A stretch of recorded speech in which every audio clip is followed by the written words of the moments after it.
고맙습니다. 저는 항상 궁금했던 게 있었는데요. 제 주변에 본인이 출생을 가지고 살지 않고 한 3, 4년, 몇 년 살다가 먼저 간 언니의 호적을 가지고 사는 사람이 있어요. 그래서 그럼 이름이라도 개명을 하는 게 좋지 않겠느냐 얘기를 했더니 그 이름까지 가지고 호적에 올리고 살고 있더라고요. 그런데 그 사는 생활이 사사건건 시비에 걸려드는 거예요. 제가 볼 때는. 근데 본인도 그러기 때문에 많이 힘들어 하더라고요. 그래서 저는 항상 그게 이제 궁금해서 안타까운 마음이 너무 많았어요.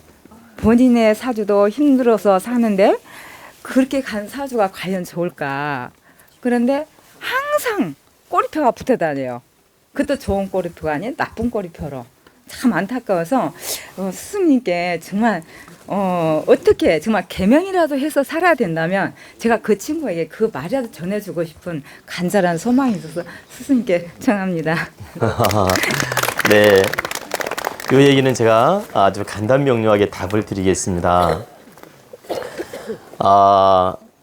이제 그런 예는 거의 드문데 옛날에는 종종 있었습니다. 요즘에는 뭐 거의 드문데 옛날에는 왜 그런 예가 종종 있었냐면 돌림병, 또 알죠? 그 돌림병, 그 마마, 이런 병이 돌면 어릴 때 치료를 못하고 일찍 가는 형제들이 많았습니다. 그러면 귀찮으니까 또 아기가 태어나니까 그냥 그 호적으로 살게 하는 그런 부모들이 있었어요. 그러니까 무슨 말이냐면 아이를 낳는데 얼마 안 돼서 가버린 겁니다. 근데 호적은 있을 거 아닙니까? 그냥 모르고 살다가 아이가 또 태어나니까 그냥 이걸로써 이 아이로 삼고 살자.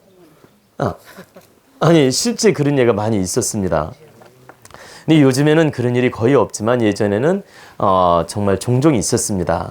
이제 자의에 의해서 그렇게 살 수도 있고 이렇게 부모님에 의해서 그렇게 살 수도 있는데 부모님에 의해서 그런 인생을 살아도 바르지 못하고 혹시라도 자의에 의해서 그렇게 살더라도 이건 잘못된 것이다. 하느님이 호적을 주고 이렇게 인생을 줄 때는 각자 자기 몫이 있어서 주는 겁니다. 저 풀잎도 여기 보시면 풀잎 각자 다 자기 역할을 하는 겁니다. 저 소나무, 저 보세요. 들풀들도 각자 자기 역할을 해서 이렇게 어우러진 겁니다. 그것처럼 각자 하느님이 다 보낼 때는 그만한 기운과 이유가 있어서 보내는 거예요. 그리고 그만한 역할을 하라고 보내는 거란 얘기입니다. 그렇기 때문에 내 호적을 이렇게 쓰지 않고 다른 사람이 살던 호적을 쓴다. 이것은 중고품 쓰는 거나 똑같아요. 우리가 물건이 새 물건이 있고 중고 물건이 있죠. 중고품 쓰는 거나 똑같습니다. 그러니까 나는 중고 인생을 사는 거예요. 내 인생을 사는 게 아니고 중고 인생, 남의 인생을 사는 거다. 그래서 그런 실수는 절대 있어서도 안 되고 그렇게 살면 안 된다. 답부터 제가 말씀드리는 겁니다. 그리고 혹시 이제 지금 그분이 그 인생을 살고 있다면 이분은 전생의 업이 너무나 많고 잘못된 사람의 인생을 살아주려고 왔다고도 볼 수 있어요. 그러니까 전생의 업이 너무너무 많아서 이분한테 지은 빚이 많아서 그 인생을 대신 살아주려고 그 호적을 갖게 됐다는 얘기입니다. 그래서 그분은 싫든 좋든 지금 그분한테 갚을 게 많아서 그 호적을 가지고 살고 있다. 그리고 그 집착에서 못 벗어나는 자체가 너무나 풀어야 될 빚이 많기 때문에 그 인연으로 살고 있는 겁니다. 그래서 험한 인생일지라도 이분은 그걸 감당할 수밖에 없는 거죠. 어변으로서. 근데 제 말은 그 자체는 지금 잘못된 것이며 바르지 못한 것이지만 그분이 그 인연 속에서 못 벗어나는 것은 그만한 까닭이 있고 그만한 빚이 있고 어변이 있기 때문에 그 자체를 받아들이고 사는 것이다. 그래서 이것은 이름을 하나 고친다고 해서 해결될 문제는 아니다.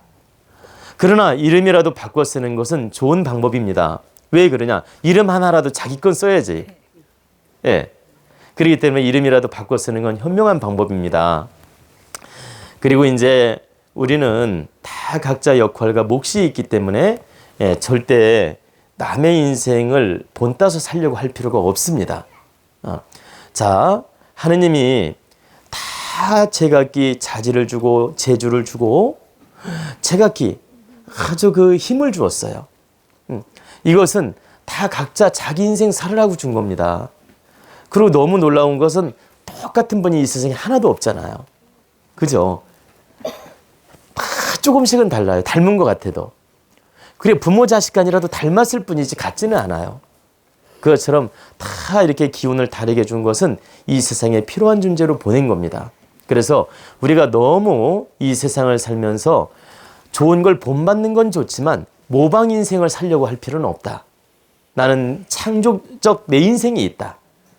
창조적 내 인생. 창조적 내 인생을 살아야지 자꾸 모방적 인생을 살려고 너무 이렇게 애쓸 필요가 없다 이 말이죠. 제가 왜 이 말씀을 드리냐면 자꾸 비교를 하면서 상대 박탈감을 갖는 분이 많아요. 상대적 박탈감으로 자기를 막 비하시키고 좌절시키고 자괴감을 갖고 이렇게 자기가 마치 불행한 것처럼 아주 참 우울증에 빠지는 분이 있습니다. 이게 바르지 못하다라는 거예요. 각자 개성대로 하느님이 인연을 준 거거든.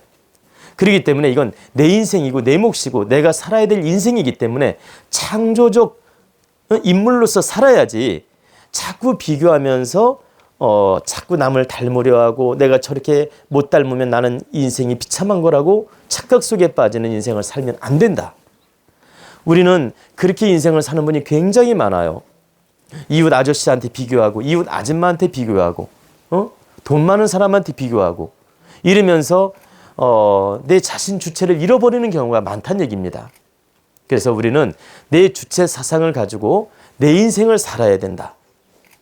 독립된 내 인생관을 가져야 된다. 이런 뜻입니다. 아시겠죠? 네.